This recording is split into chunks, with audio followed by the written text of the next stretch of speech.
My son, Marcus, worries about me. He calls me every Sunday morning, his voice full of a strained, dutiful concern that sets my teeth on edge. He asks if I'm eating properly. He asks if I've remembered to take my blood pressure medication last week.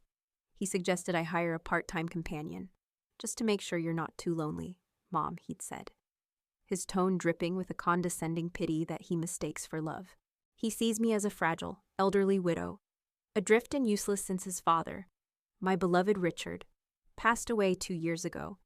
He sees a woman who spends her days tending her roses and volunteering at the local library, a woman who doesn't understand the complexities of the modern world. He thinks I am a relic, a sweet, simple, and increasingly burdensome old woman. He has absolutely no idea that the small inheritance his father left me is a multi-billion-dollar technology empire called Vance Industries.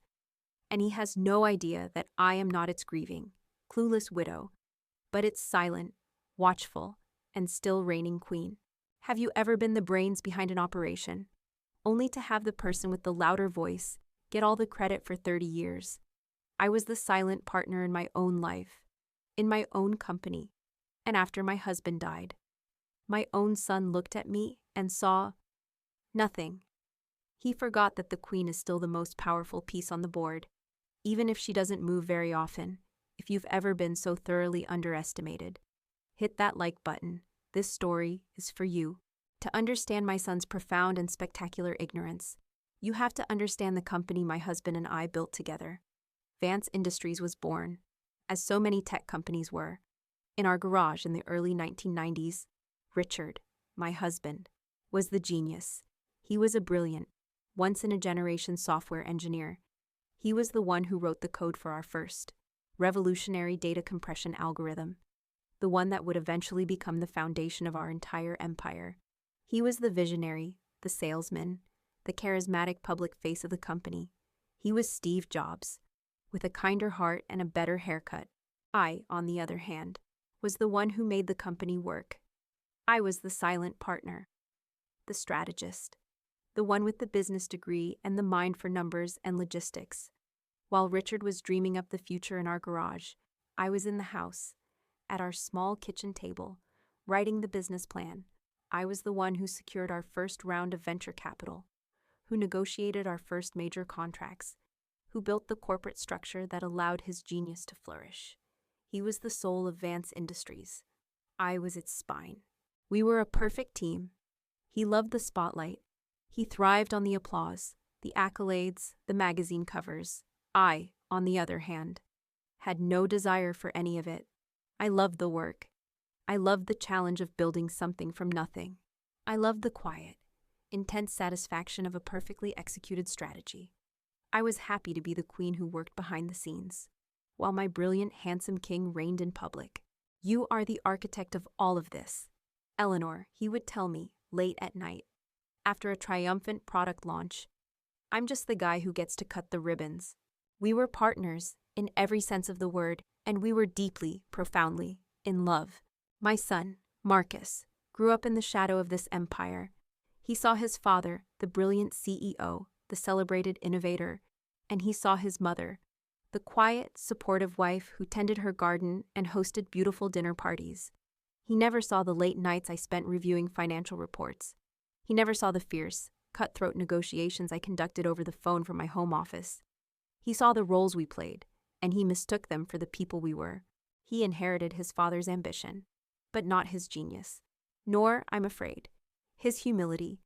Marcus went to business school, and he went to work for another large tech company, always trying to replicate his father's success, always falling slightly short. He was competent, but he was not a visionary, and he developed a deep, resentful insecurity, an insecurity that he masked with a loud, brittle arrogance. When Richard passed away 2 years ago, my world collapsed. I had not just lost my husband of 40 years. I had lost my partner, my best friend, my other half. The grief was a physical, crushing weight. For 6 months, I did nothing. I let the world go on without me. I had no desire to take over as the public face of Vance Industries. That had always been Richard's role. So, I did what any good strategist would do.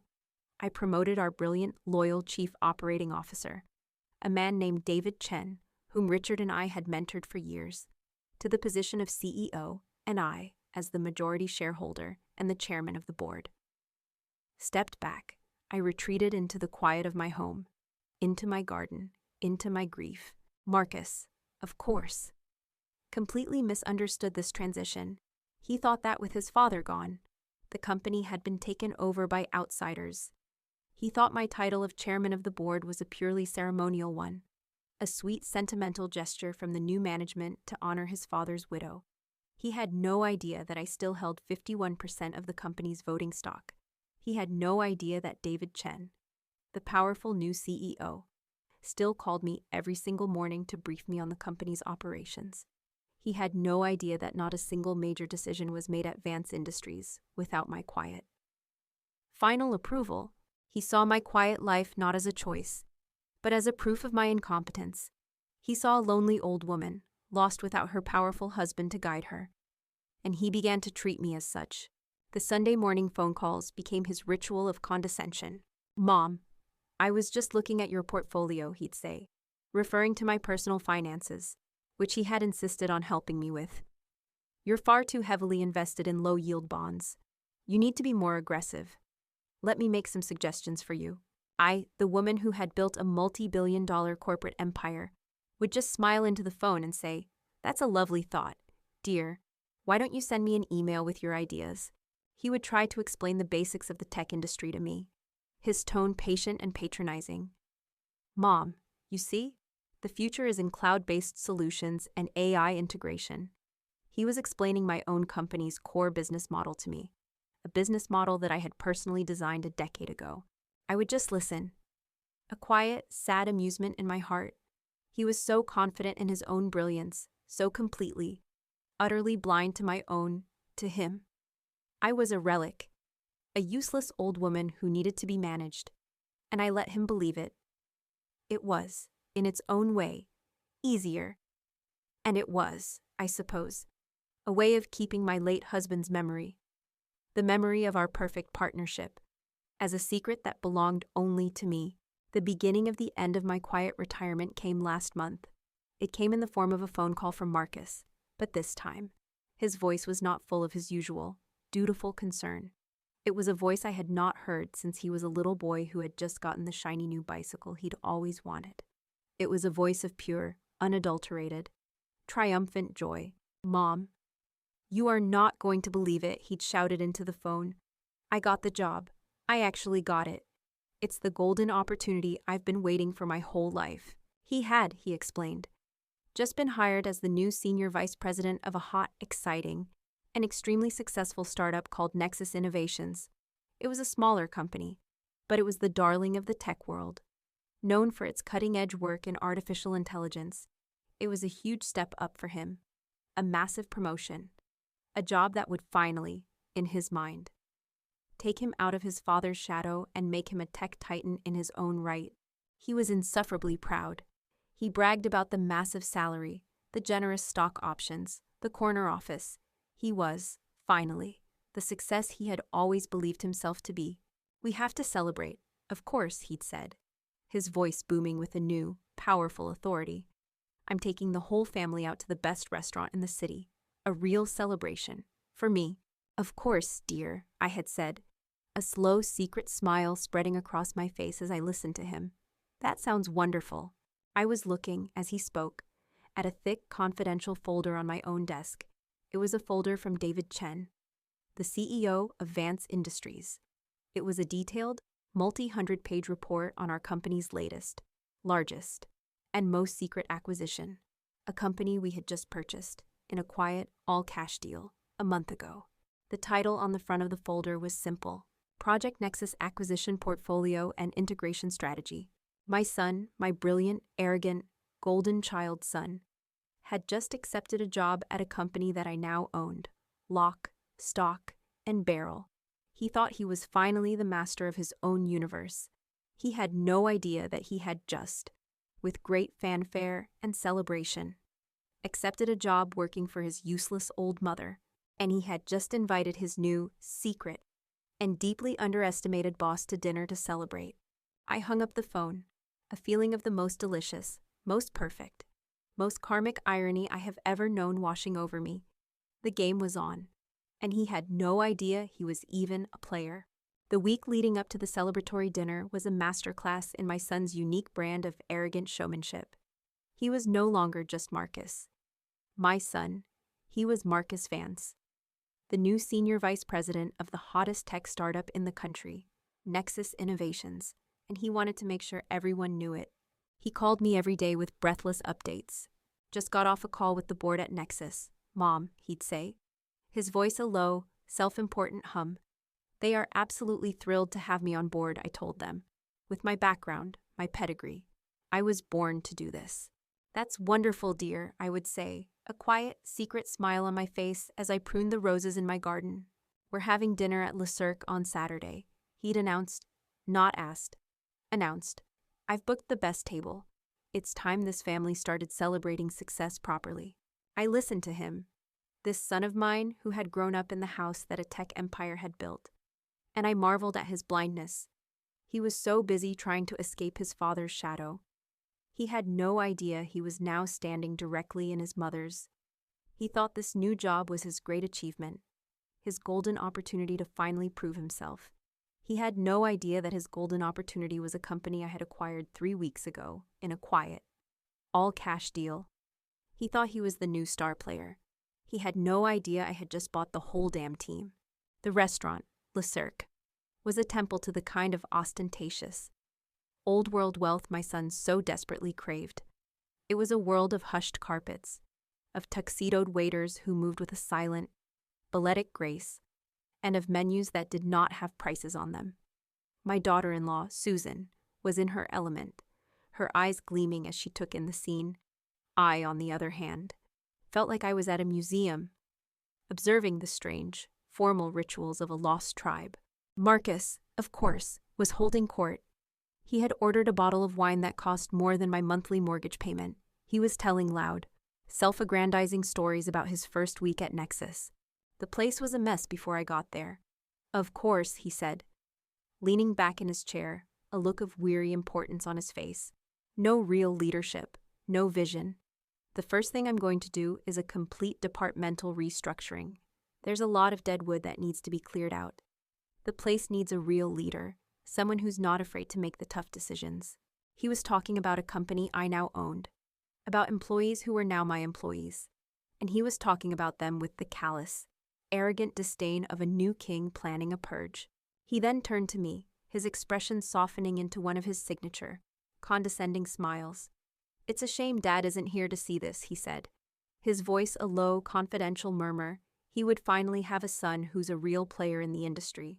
Not just, He made a vague, dismissive gesture. A gesture that was meant to encompass the quiet, multi-billion-dollar empire of Vance Industries. The company I had built with his father. The company he saw as a quaint, old-fashioned relic. So, Mom, he continued, his voice now a little too loud.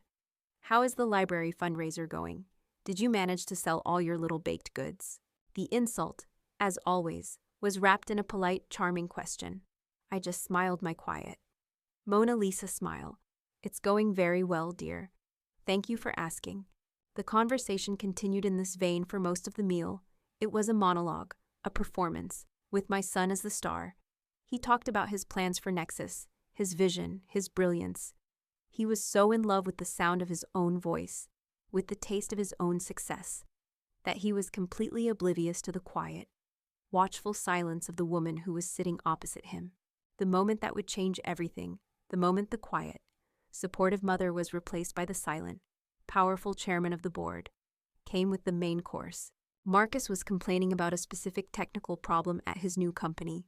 The biggest headache, he sighed, swirling the expensive wine in his glass, is their data integration platform. It's a complete disaster. It's clunky, it's outdated, and it's based on a proprietary architecture from the early 2000s. It's slowing down our entire AI development. We're going to have to scrap the whole thing and rebuild it from the ground up.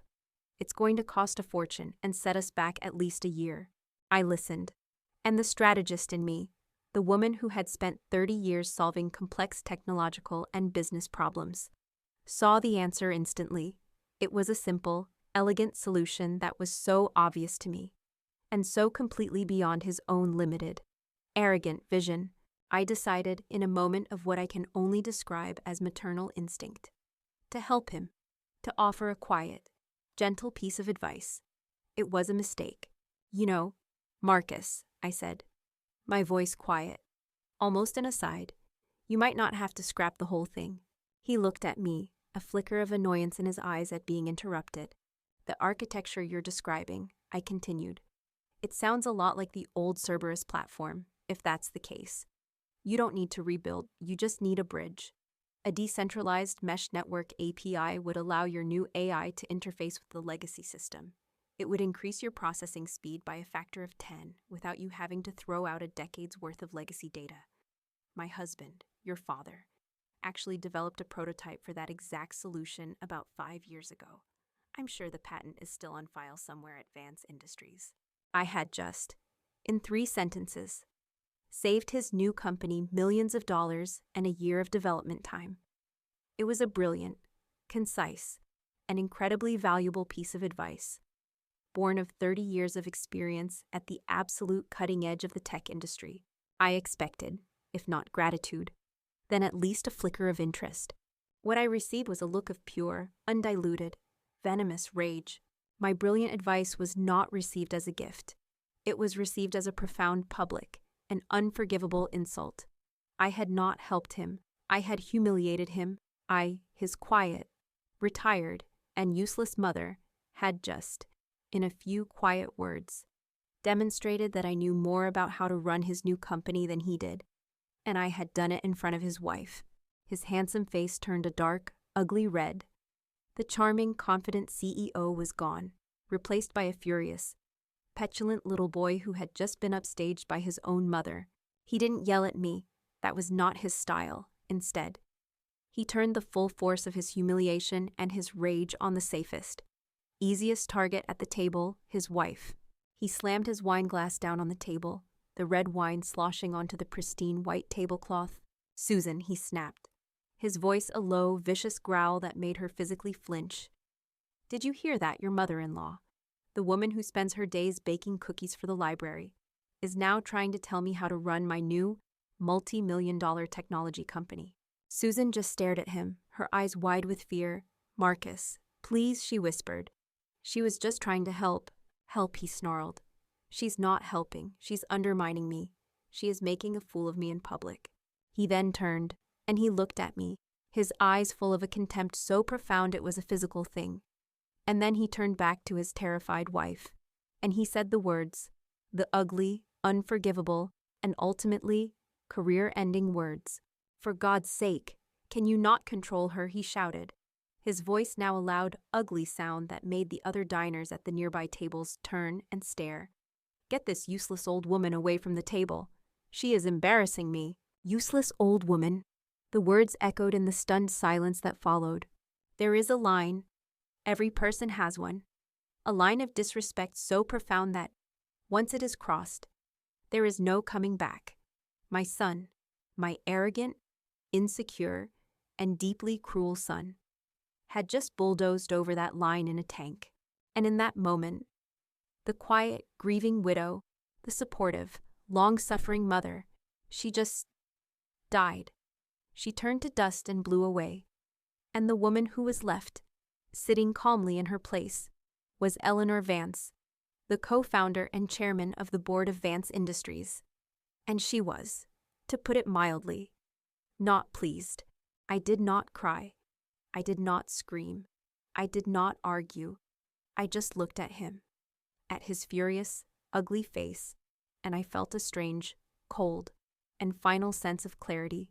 The decision I had been wrestling with for weeks. The decision of how involved I should be in my new acquisition, of whether I should just let my son run it as he saw fit, had just been made for me. I calmly, deliberately, placed my linen napkin on the table. "You are right, Marcus," I said, my voice as quiet and as cold as the grave. "This dinner is over." I stood up, I looked at my son and my daughter-in-law, who were both staring at me in shock. Angry silence. I turned and walked away from the table, leaving them there with the check, with the mess, with the wreckage of their own making. I walked out of the restaurant and into the cool night air. My hand was already in my purse, reaching for my phone. He thought he had just put his useless old mother in her place. He had no idea that he had just given his new, secret, and very, very powerful boss all the justification she would ever need to fire him. I walked out of that restaurant and into the cool night air, and for the first time since my husband had died, I felt a profound sense of clarity. The grief for the son I had lost, the kind and loving boy who had been replaced by this arrogant, cruel stranger, was a clean, sharp pain. The path forward was no longer foggy with doubt or maternal affection. It was a straight, narrow, and very cold line. I got into the back of my waiting car. I did not go home. I took out my phone. My hands were perfectly steady. I made a single phone call. "David," I said, when my CEO answered. "It's Eleanor." "Eleanor," he said, his voice instantly alert. It was after 10 o'clock at night. I never called him this late. "Is everything all right?" "Not exactly," I said, my voice all business. "I need a full, confidential performance review of our new senior vice president at Nexus Innovations, Mr. Marcus Vance, his first week. I want to see every email he's sent, every strategy memo he's written, every personnel change he's proposed. On my desk, 8 a.m. tomorrow." There was a moment of surprised silence on the other end of the line. David knew Marcus was my son. He also knew that I had a strict, hands-off policy when it came to the operations of our subsidiary companies. For me to make a demand like this meant something had shifted. "Of course, Eleanor," he said, his voice now a careful, professional neutral. "I will have the file for you in the morning." "Thank you, David," I said, "and one more thing. Please begin drafting the preliminary paperwork for a termination of employment for a senior executive, for cause." David arrived at my home at 8 o'clock the next morning, a slim, confidential folder in his hand. He looked worried. He was not just my CEO, he was a friend. A man my husband and I had mentored for 20 years. "Are you sure about this, Eleanor?" he asked gently as I took the folder from him. "I'm not sure of anything yet," I said. "I'm just gathering the data. It's what Richard would have done." I spent the next 3 hours in my quiet study, reading the report, and with every page I turned, my sad, maternal heart grew a little colder, and the heart of the chairman of the board grew a little harder. The report was a disaster. It was a portrait of an arrogant, reckless, and deeply incompetent executive drunk on his own newfound power. In his first 5 days on the job, my son had proposed a complete restructuring of the Nexus engineering team, which would involve firing 2 of their most senior, most brilliant, and most respected engineers, both of whom he had labeled as dead wood because they had questioned his authority in a meeting, drafted a new, aggressive, high-risk marketing strategy that was in direct contradiction to the careful, steady growth model that Vance Industries had approved for the acquisition. He was, in essence, planning to gamble my company's money on a flashy, high-stakes bet to make a name for himself. And, most damningly, he had alienated his entire new team with a series of arrogant, dismissive emails. He had called his new subordinates legacy employees and had referred to their established, successful platform as a dinosaur he had been brought in to save from extinction. It was a textbook case of a new manager coming in and destroying the very culture that had made the company successful in the first place. This was no longer just a personal matter. This was a professional one.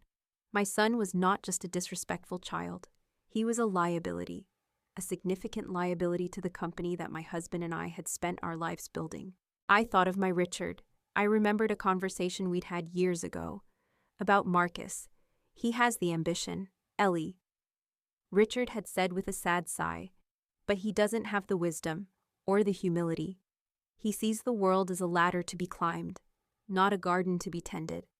He's going to need a firm hand one day to stop him from falling off." I had always thought that firm hand would be his father's.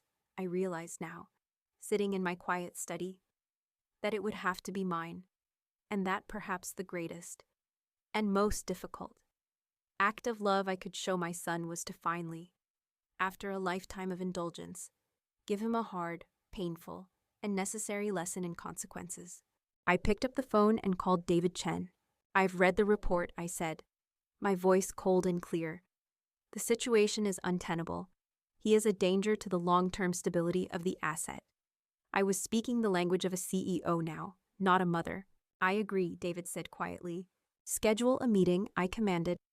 "A welcome aboard and strategic vision meeting with Mr. Vance at our headquarters in the main boardroom. I want you to tell him that you, as the CEO of the parent company, were so impressed with his initial proposals that you want to hear his bold new vision for the company in person." And David asked, already sensing where this was going. And I continued, a slow, cold smile spreading across my face. "I want you to tell him that the chairman of the board will be in attendance. He is very eager to meet the new star vice president." There was a long, deeply satisfied pause on the other end of the line. "Oh, that's good, Eleanor," David said, a note of pure, theatrical glee in his voice. "That is very, very good. Consider it done." My son thought his new job was his ticket to the big leagues. He was about to have a one-on-one meeting with the CEO of the parent company and the mysterious, powerful chairman of the board. He spent the next 3 days preparing the performance of his life, ready to impress the men he believed were now in charge of his destiny. He had no idea that the meeting was actually his own termination hearing, and he had no idea that the chairman was the useless old woman he had just kicked out of a restaurant. He called me the night before the meeting. He didn't apologize. Of course. He didn't. He just glossed over the incident at the restaurant, a minor piece of unpleasantness in the grand, triumphant story of his life. "Mom, you are not going to believe the day I've had," he began, his voice buzzing with a self-important energy. "I'm preparing for a massive presentation tomorrow at the Vance Industries headquarters, a meeting with the CEO and the chairman of the board himself. They want to hear my vision for Nexus. This is it. Mom, this is the big leagues. This is what I've been working for my whole life." "It sounds wonderful, dear," I said, my voice a perfect, quiet, maternal monotone. "I'm sure you will be very impressive." "Of course, I will be," he said with a confident laugh. "It's a shame Dad isn't around to see it. He'd finally be proud of me." I felt a sharp, painful stab in my heart. "He's proud of you already, you fool," I thought, "and you are about to disgrace his memory. You just get some rest." "Mom," he said, his tone now shifting to his familiar, condescending one. "Don't you worry your pretty little head about all this business stuff. I've got it handled." "I know you do, Marcus," I said. "Good luck tomorrow." The main boardroom at Vance Industries is on the top floor of our corporate tower. It is a vast, intimidating room of glass and steel, with a single, massive black granite table that seats 30. At the head of that table is one chair, a slightly larger one. That had been my husband's. I was sitting in it. I had arrived at the office an hour early. I had not been in this room since Richard's funeral, but sitting in his chair, in the quiet, powerful heart of the empire we had built together. I did not feel like a grieving widow. I felt like a queen, reclaiming her throne. David Chen sat to my right, his face a perfect professional mask. At 10 o'clock sharp, the door to the boardroom opened, and my son, Marcus, walked in. He was a vision of corporate success. He was wearing a new, exquisitely tailored suit. He was holding a sleek leather portfolio, and his face was alight with a brilliant, confident, and utterly arrogant smile.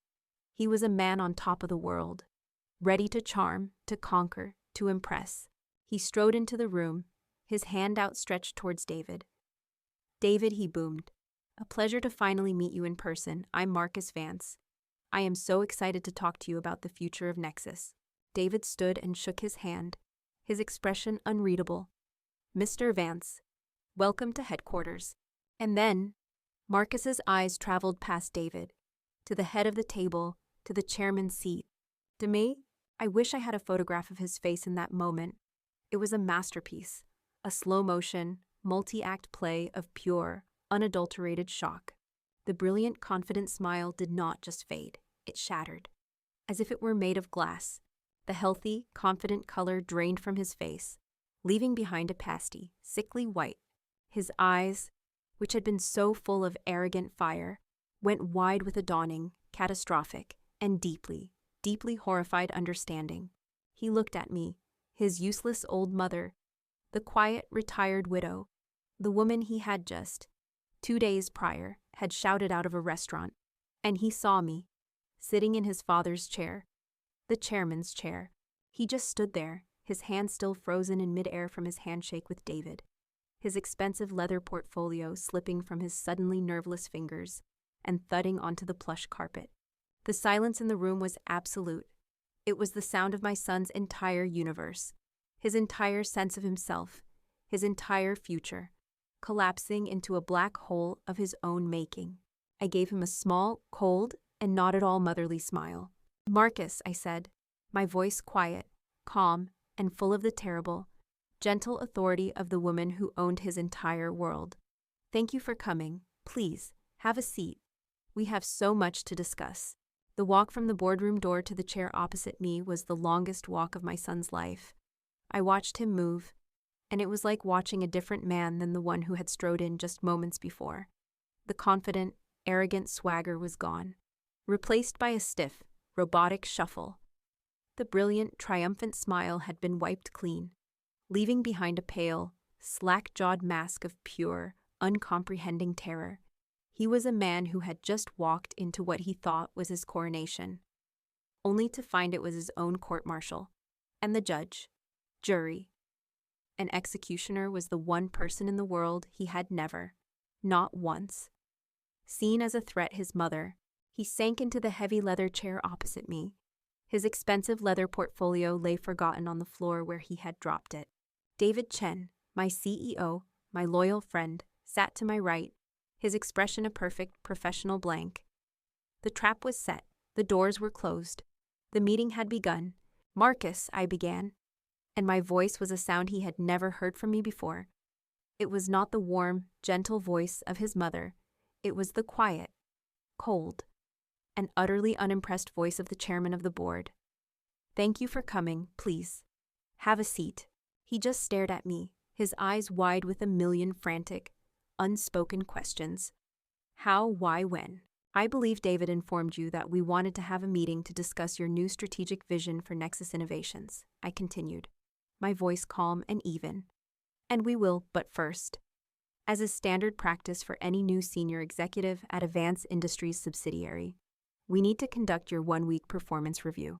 I slid a thin folder across the polished black granite table towards him. It was the report David had prepared for me. "Let's begin," I said.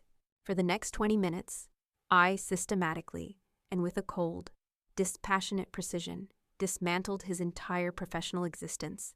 I was not a mother, chiding her son. I was a senior executive, reviewing the disastrous performance of a reckless and incompetent subordinate. I walked him through his own incompetence, point by painful point. "Let's start with personnel management," I said, looking at a page from the report.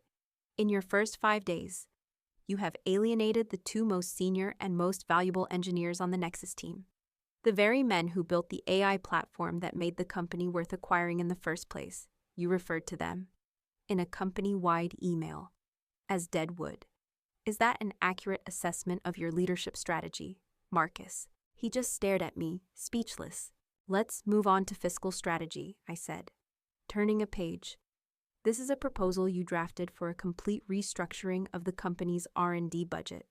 You proposed gutting the core platform's maintenance budget in order to fund a high-risk, speculative new venture in a market we have no presence in, a venture which, my analysts tell me, has a 90% probability of failure within the first year." I looked up at him.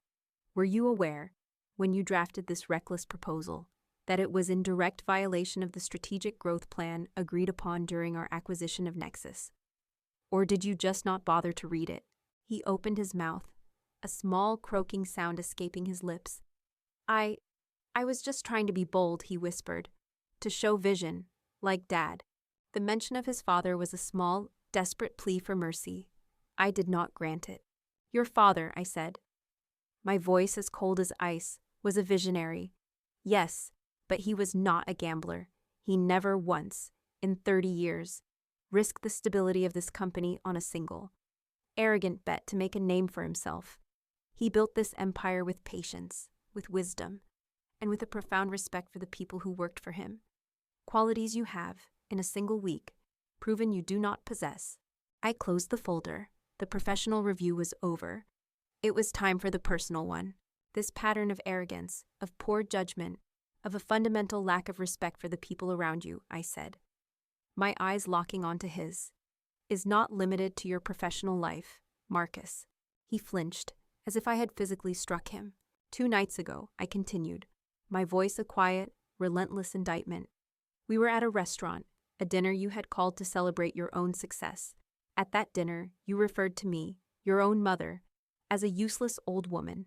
You shouted at your wife to get me away from the table because I had, in your words, embarrassed you by offering a piece of helpful advice. I leaned forward. Let me be very clear.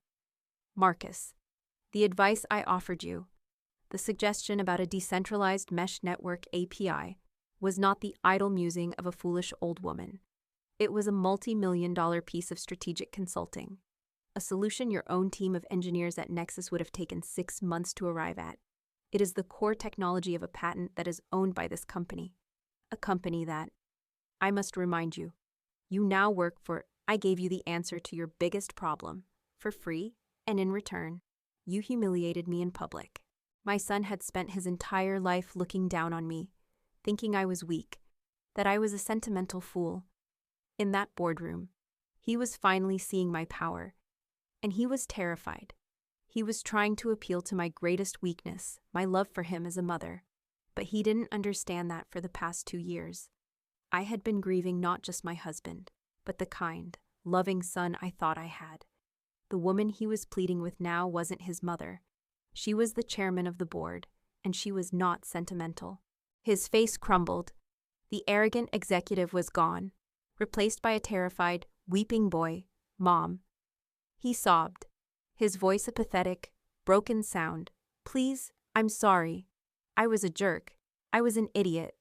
I was trying to impress you, to impress Dad. I just wanted to finally be a success, to be like him. I looked at my son, at the broken man sitting across the table from me, and for the first time, I felt a flicker of something other than anger. It was a deep, profound, and weary sadness. Your father was an ambitious man. Marcus, I said, my voice a little softer now. But he was also a man of deep integrity. He never confused confidence with arrogance. He built this company not by shouting, but by listening. He earned the loyalty of his employees not by dismissing them as dead wood, but by respecting their expertise. You have a great deal to learn about the man you claim to admire so much. I stood up, and that is the greatest gift I can give you now. A lesson. The lesson your father and I, in our love for you, clearly failed to teach you. I turned to my CEO. David, I said, my voice all business again. David Chen, who had been sitting in a state of perfect, professional silence, stood up. He looked at my son, his expression now one of cold, corporate finality. Marcus Vance, he began, his voice formal and absolute. On behalf of the board of directors of Vance Industries, and at the direct instruction of the chairman of the board, I regret to inform you that your employment with our subsidiary company, Nexus Innovations, is terminated, effective immediately.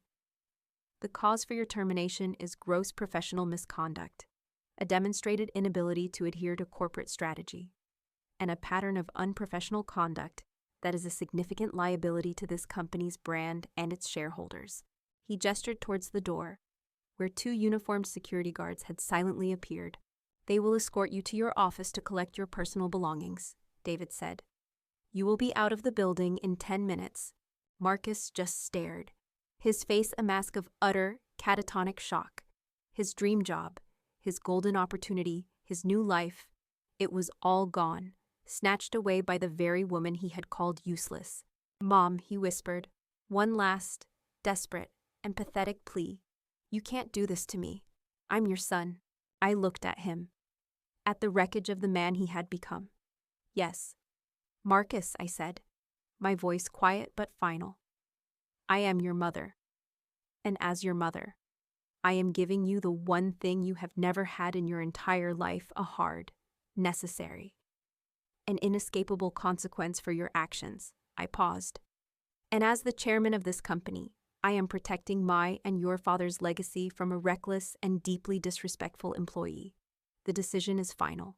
He was led from the room, a broken, weeping man, his arrogant, confident world completely and utterly demolished. I was left alone in the silent boardroom with David. The crisis was over. The verdict had been delivered. I did not feel triumph. I did not feel joy. I just felt a profound, deep, and weary sadness. And the quiet, heavy weight of a job that had to be done. The silence that filled the boardroom after Marcus was escorted out was a heavy, profound thing. It was the sound of a necessary, but deeply painful amputation. David Chen. My CEO stood by the window, his back to me, giving me a moment. He had been a loyal friend for 30 years, and he knew the difference between the chairman of the board and a mother who had just been forced to fire her own son. That was the hardest thing I have ever had to do. David, I said finally, my voice a quiet, weary whisper. He turned, his face full of a deep, compassionate sympathy. I know, Eleanor, he said, but you did what you had to do. You did what Richard would have done. You protected the company. You protected his legacy. His legacy was more than just the company, I said. A wave of sadness washing over me. It was his family, too. And I think I may have just destroyed what was left of it. You didn't destroy it, Eleanor, David said, his voice firm. You just held it accountable. There is a difference. He was right, of course, my rational CEO mind knew that. But my mother's heart was an aching, hollow space in my chest. But there was no time for grief. Not yet. There was a mess to clean up. We spent the rest of the day in crisis mode. I was no longer the quiet, retired widow. I was back in my old role, the silent partner, the strategist, the one who fixed things. I stepped back into the command center of the empire I had built, and I went to work. My first phone call was not to my family. It was to the 2 senior engineers at Nexus Innovations, the men my son had so arrogantly dismissed as dead wood. I got them both on a conference call. Gentlemen, I began, my voice calm and authoritative. My name is Eleanor Vance. I am the chairman of the board of Vance Industries, the parent company of Nexus. I have just been made aware of the recent personnel changes and the new strategic direction proposed by Mr. Marcus Vance. I am calling to inform you that Mr. Vance's employment has been terminated, effective immediately, and that his proposed restructuring and his new marketing strategy have been officially and permanently vetoed by this board. There was a stunned silence on the other end of the line. I have read your files, I continued. I have seen your work. You are the architects of the very technology that made Nexus a company we wanted to acquire. You are not dead wood. You are the foundation of the entire company. And as of this morning, I am promoting both of you to be the new co-heads of the Nexus Engineering Division. Your first task is to stabilize the team and to undo the damage that has been done in the last week. You have the full and unwavering support of Vance Industries. Can you do that for me? I could hear the shocked, relieved emotion in their voices as they accepted. It was the first step in healing the wound my son had inflicted on his new company. The next few weeks were a flurry of quiet, intense work. I was the chairman again. In truth, not just in title, I worked with David to appoint a new, competent interim CEO for Nexus. I reviewed every aspect of the company, undoing my son's reckless changes and reinforcing the core principles that had made it a success. It felt good to be back at work, to be solving complex problems, to be building things again. It was a welcome distraction from the silent, echoing ruin of my personal life. The call from my daughter-in-law, Susan, came about a week after the firing. I had been expecting it. She did not disappoint. How could you? She shrieked into the phone, her voice a shrill, hysterical sound of pure, undiluted rage. How could you do that to your own son, to your own family? You have ruined him. You have ruined us. He is a broken man. He hasn't left the house in a week, all because of your precious, stupid company. I listened patiently, letting her vent her fury, her grief, her terror. I understood. Her perfect, easy life. A life built on the foundation of my son's ambition. had just been demolished. When she finally paused to take a breath, I spoke, my voice quiet and calm. "Susan," I said, "I did not do this to Marcus. Marcus did this to himself." "That's a lie," she sobbed. "He made one stupid comment at a dinner, and you fired him. It was a personal vendetta." "No," I said, my voice still calm, still steady. "The comment at the dinner was merely a symptom of the disease. The disease was his arrogance, his recklessness, and his profound disrespect for the work and the people who built this company. He was a bad executive, Susan, a dangerous one, and he was a cruel son. He faced the consequences for both of those things. I acted not as a mother, but as the chairman of the board. A role that your husband failed to understand. I am sorry for your pain, I truly am, but the decision is final, and it is not up for discussion."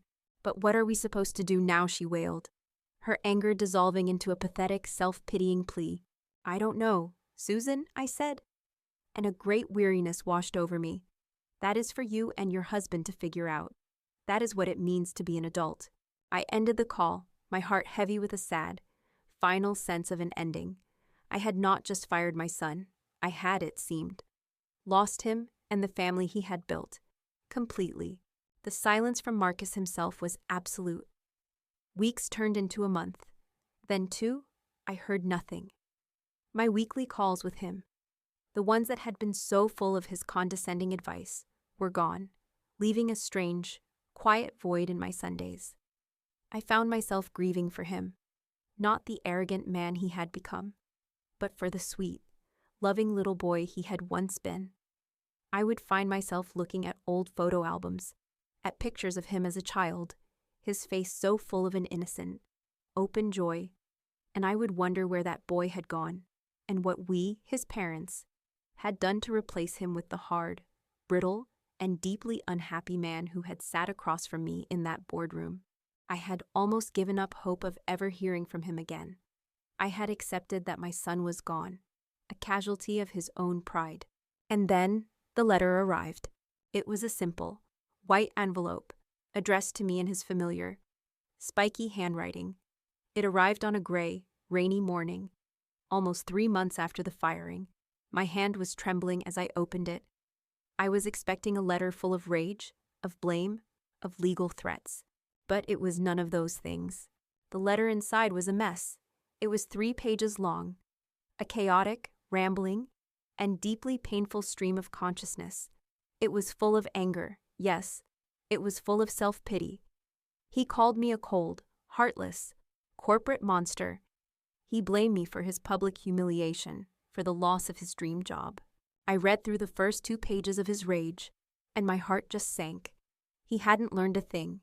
It was all still my fault. But then I got to the last page, and in the middle of a paragraph full of blame and bitterness, there was one, single, solitary sentence that was different, a sentence of such profound, unexpected, and earth-shattering self-awareness that it made me stop breathing. "My father," he wrote, "always used to tell me that my greatest weakness was that I never listened. I thought it was just him being critical. But I've been rereading the performance review you and David Chen presented to me, the part about my strategic plan for Nexus, the part about the data integration platform." And then came the sentence that was the first crack in the thick, arrogant armor he had worn his entire life. "You were right, I was wrong. Your solution was better." I stared at that sentence for a full 5 minutes. "You were right, I was wrong." They were 3 words I had never, not once in his 35 years of life, ever heard my son say. The letter was not an apology. It was not a plea for forgiveness. But it was something more important than that. It was an acknowledgement, a tiny, fragile, and almost imperceptible seed of humility. They say that you have to hit rock bottom before you can begin to climb back up. My son had spent his entire life on a gilded elevator, an elevator that I and his father had built for him. That went only in one direction, up. He had never learned how to take the stairs. I had just, with a great deal of pain, sent him crashing down to the basement. This letter, this one, small, grudging admission of his own fallibility. It was the first sign that maybe, just maybe, he was finally, after a lifetime of arrogance, ready to start climbing. I folded the letter and put it away in my desk. I did not call him. I did not text him. It was too soon. The wound was too raw, but the cold, hard finality I had felt after that day in the boardroom had been replaced by something new, something fragile, something uncertain, and something that felt, to my own surprise, a little bit like hope. The lesson had been delivered, the consequence had been administered. Now, the long, quiet, and difficult work of seeing if it had been learned could finally begin. The silence that followed Marcus's letter was a silence of my own choosing. I read his words, his angry, pathetic, and ultimately hopeful words, and I folded the letter and put it away in a drawer in my late husband's desk. I did not call him. I did not write him back. The lesson I had delivered in that boardroom was a harsh one, and like a difficult medicine. It needed time to work. Rushing in, offering comfort and forgiveness too soon, would only dilute the dose. For the first time in his life, my son was going to have to sit with the consequences of his own actions, alone. So I went back to my life, or rather, my new life. I stepped fully back into my role as the chairman of Vance Industries. The quiet, grieving widow was gone, and the sharp, strategic mind that had helped build this company was back at the helm. There was a mess to clean up at Nexus Innovations, and I found a deep, quiet satisfaction in the work. We stabilized the company, we promoted the smart, talented people my son had tried to fire, and we set it on a new, more sustainable path. I was a good leader, I was decisive, I was fair, and I listened. All the things my husband had been, all the things my son had failed to be. I would hear whispers about Marcus's new life from my daughter-in-law, Susan. She and I had maintained a fragile, polite, and distant line of communication. She had been a casualty of my son's war, and I felt a certain sympathy for her. Her calls were no longer the breezy, entitled chatter of a woman living a life of leisure. They were the tired, worried calls of a woman who was suddenly facing a very real and very difficult reality.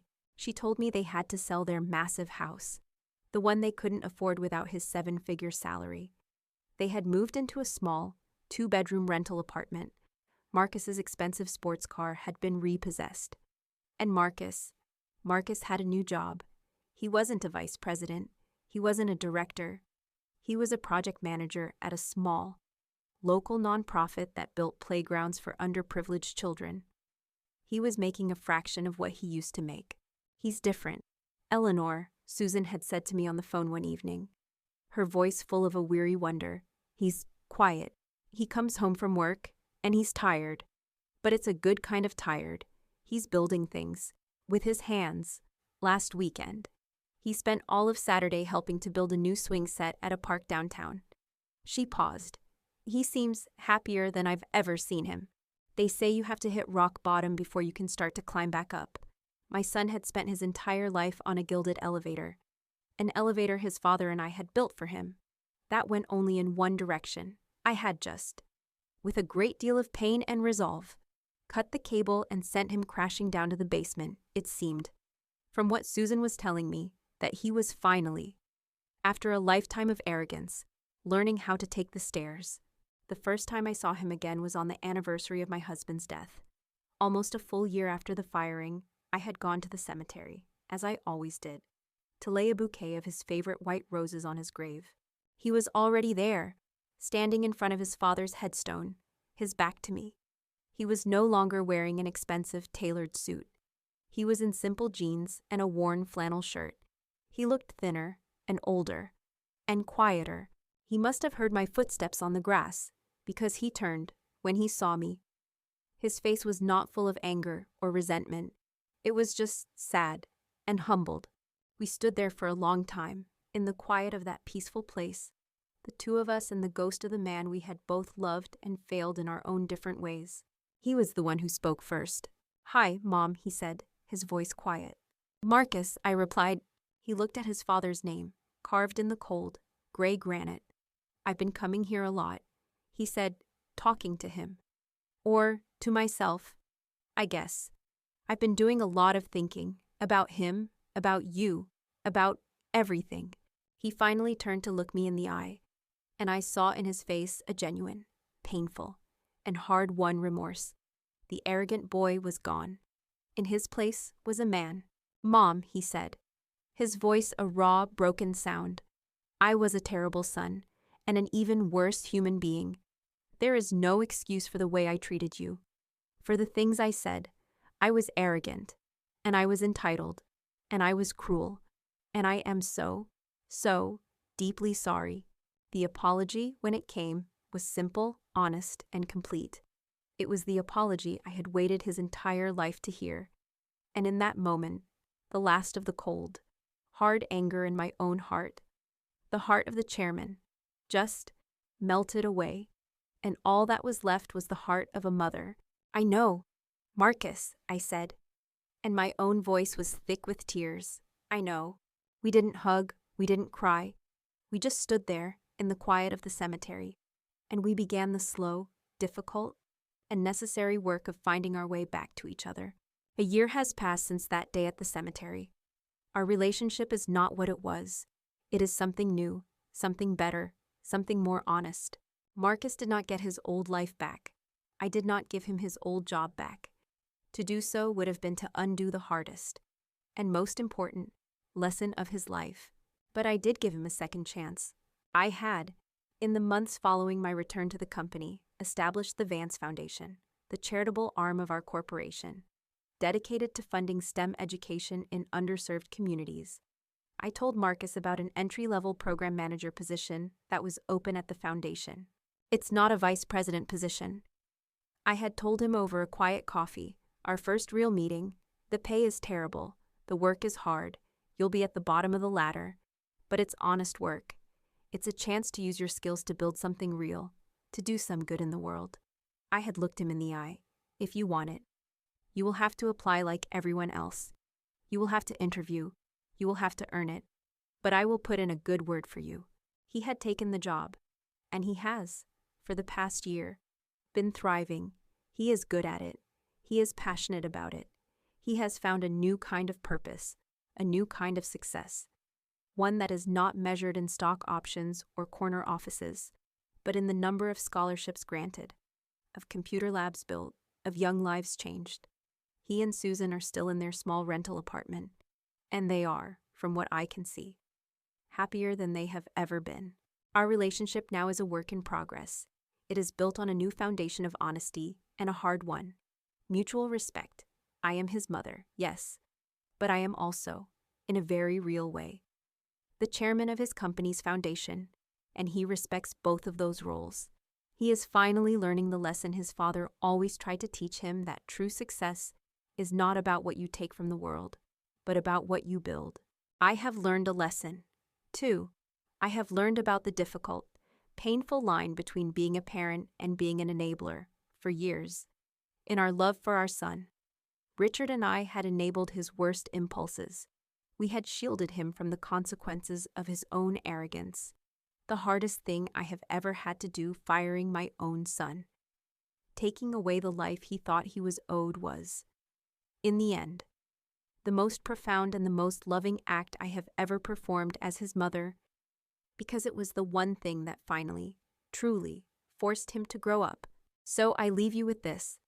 Thank you for listening to my story. Sometimes, the people we love most are the ones we have to be the toughest with. Setting a boundary, delivering a hard consequence, can feel like an act of war, but sometimes, it is the only true act of love.